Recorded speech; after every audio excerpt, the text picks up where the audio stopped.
Un cordial saludo para todos. Mi nombre es Julián Felipe Cardona Quiseno, estudiante de la especialización en Derecho Procesal de la Universidad de San Buenaventura de Cali. Nos encontramos desarrollando el módulo 7 de la unidad 3 denominado Elementos integradores del proceso verbal. En esta materia nos encontramos en los procesos declarativos y a través de este video vamos a dar a conocer la estructura del proceso de pertenencia, la transición de proceso ordinario en el Código de Procedimiento Civil a verbal en el Código General del Proceso, así como un pequeño resumen de la estructura del proceso verbal sumario. Iniciamos entonces con la estructura del proceso de pertenencia y para ello debemos conocer el concepto de usucapión, como la adquisición de la propiedad mediante la posesión de modo visible y sin interrupción. Requiere entonces que el poseedor realice durante el lapso que la ley determine y dada la índole del inmueble los mismos actos que llevaría a cabo un propietario. Debe existir completa identidad entre el inmueble sobre el cual se ejerce la posesión. La posesión ininterrumpida es aquella que no ha sufrido interrupción natural o civil. Por interrupción civil entendemos la notificación de demanda encaminada a eliminar la posesión. Por interrupción natural, por su parte, debemos entender que sin haber pasado la posesión a otras manos, se ha hecho imposible el ejercicio de actos posesorios. De otro lado, cuando se ha perdido la posesión por haber entrado en ella otra persona. La prescripción adquisitiva es entonces un modo de adquirir el dominio de las cosas ajenas que están en el comercio, por haber sido poseídas en las condiciones legales. Es una pretensión. Ello a diferencia de la prescripción extintiva, que es un modo de extinguir las acciones o derechos ajenos por no haberse ejercido durante cierto tiempo y siempre que concurran los demás requisitos de ley. En este caso, la prescripción extintiva es una excepción. La prescripción ordinaria es la posesión regular no interrumpida por el término que la ley requiera. Para los muebles se tiene un término de posesión de 3 años y para los inmuebles un término de 5 años. Por su parte, la prescripción extraordinaria requiere posesión sin violencia, clandestinidad ni interrupción. El término de la posesión en este caso es de 10 años. No es necesario título alguno, se presume la buena fe. Sin embargo, la existencia de un título hará presumir mala fe. Entre las reglas de procedimiento se encuentra la legitimación.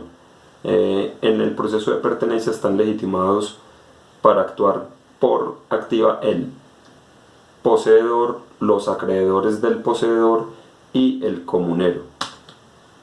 Bienes que hacen improcedente la pertenencia. En este caso debemos tener en cuenta que los bienes fiscales y de uso público y los bienes baldíos no son susceptibles de adquisición por prescripción. Ahora bien, adentrándonos en la estructura del proceso de pertenencia, tenemos que el mismo es regulado por el artículo 375 del Código General del Proceso. En él se consagran diferentes reglas para este proceso, entre ellas que la declaración de pertenencia podrá ser pedida por todo aquel que pretenda haber adquirido el bien por prescripción. Los acreedores podrán hacer valer la prescripción adquisitiva a su favor de su deudor a pesar de la renuencia o la renuncia de éste. La declaración de pertenencia también podrá pedirla el comunero, como lo indicamos ahora. La declaración de pertenencia no procede respecto de bienes imprescriptibles o de propiedad de las entidades de derecho público, como también se indicó en líneas anteriores. El juez rechazará de plano o declarará la terminación anticipada del proceso cuando advierta que la pretensión de declaración de pertenencia recae sobre bienes de uso público, bienes fiscales, fiscales adjudicables o baldíos. A la demanda entonces deberá acompañarse un certificado del registrador de instrumentos públicos en donde consten las personas que figuren como titulares de derechos reales principales sujetos a registro. Cuando el inmueble haga parte de otro de mayor extensión deberá acompañarse el certificado correspondiente a este. Siempre que en el certificado figure determinada persona como titular de un derecho real sobre el bien, la demanda deberá dirigirse contra ella. Cuando el bien esté grabado con hipoteca o prenda, deberá citarse también al acreedor hipotecario prendario. El registrador de instrumentos públicos deberá responder a la petición del certificado requerido en el inciso que se acaba de indicar dentro del término de 15 días. En el auto admisorio se ordenará cuando fuere pertinente la inscripción de la demanda. Igualmente se ordenará emplazamiento de las personas que se crean con derecho sobre el respectivo bien, en la forma establecida como se indica a continuación.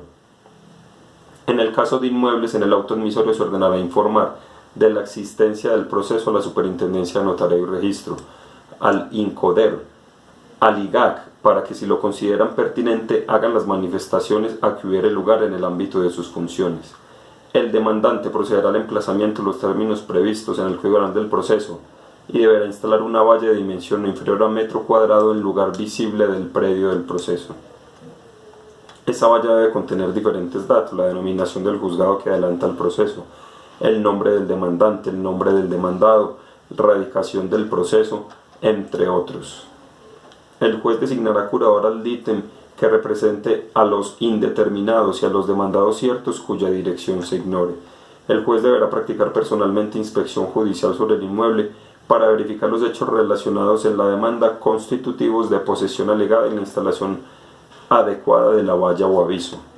La sentencia que declara la pertenencia producirá efectos erga omnes y se inscribirá en el registro respectivo. Una vez inscrita la sentencia, nadie podrá demandar sobre la propiedad o posesión del bien por causa anterior a la sentencia. En ningún caso las sentencias de declaración de pertenencia serán oponibles al INCODER respecto de los procesos de su competencia. Finalmente, en torno a la estructura del proceso verbal sumario, se tramitan por el procedimiento verbal sumario asuntos contenciosos de mínima cuantía y los siguientes asuntos de acuerdo a su naturaleza. Las controversias sobre propiedad horizontal de que tratan los artículos 18 y 58 de la Ley 675 de 2001. La fijación, aumento, disminución, exoneración de alimentos y restitución de pensiones alimenticias cuando no hubieran sido señalados judicialmente. Controversias que se susciten respecto al ejercicio de la patria potestad, los contemplados en los artículos 9.13, 9.14 y siguientes del Código de Comercio, relacionados con derechos de autor previstos en el artículo 243 de la Ley 23 del 82, los de reposición, cancelación y reivindicación de títulos valores, los que conforme disposición especial deba resolver el juez con conocimiento de causa breve y sumariamente y a su prudente juicio o a manera de árbitro, los del lanzamiento por ocupación de hecho de predios rurales, los que en leyes especiales se ordene tramitar por el proceso verbal sumario. Entre las características del proceso verbal sumario se encuentran que los procesos verbales sumarios serán de única instancia y que cuando se tramite procesos verbales sumarios el juez podrá dictar sentencia escrita vencido el término de traslado de la demanda y sin necesidad de convocar a la audiencia de que trata el artículo 392, si las pruebas aportadas con la demanda y su contestación fueren suficientes para resolver el fondo del litigio y no hubiese más pruebas por decretar y practicar. Las etapas del proceso verbal sumario son las siguientes: la demanda, con los requisitos del artículo 82 del Código General del Proceso, puede presentarse verbalmente ante el secretario extendiendo acta. La corrección de esa demanda tiene un término de 5 días. La contestación de la demanda, el término para ello son 10 días. El traslado de las excepciones de mérito durante 3 días. Los hechos que configuren excepciones previas deberán alegarse mediante recurso de reposición. En este caso se concede 5 días al demandante para corregir. En el auto que se cita audiencia se decretan las pruebas. La práctica de las actividades pertinentes de la audiencia inicial y de instrucción y juzgamiento son la última etapa de este proceso verbal sumario. Son inadmisibles en este proceso la reforma de la demanda, la acumulación de procesos, los incidentes, el trámite de determinación de amparo de pobreza, entre otros. Así entonces, les compartimos a ustedes el proceso de pertenencia, la estructura del proceso de pertenencia, la transición entre el Código de Procedimiento Civil y el Código Penal del Proceso y finalmente la estructura del proceso verbal sumario. Muchas gracias, hasta pronto.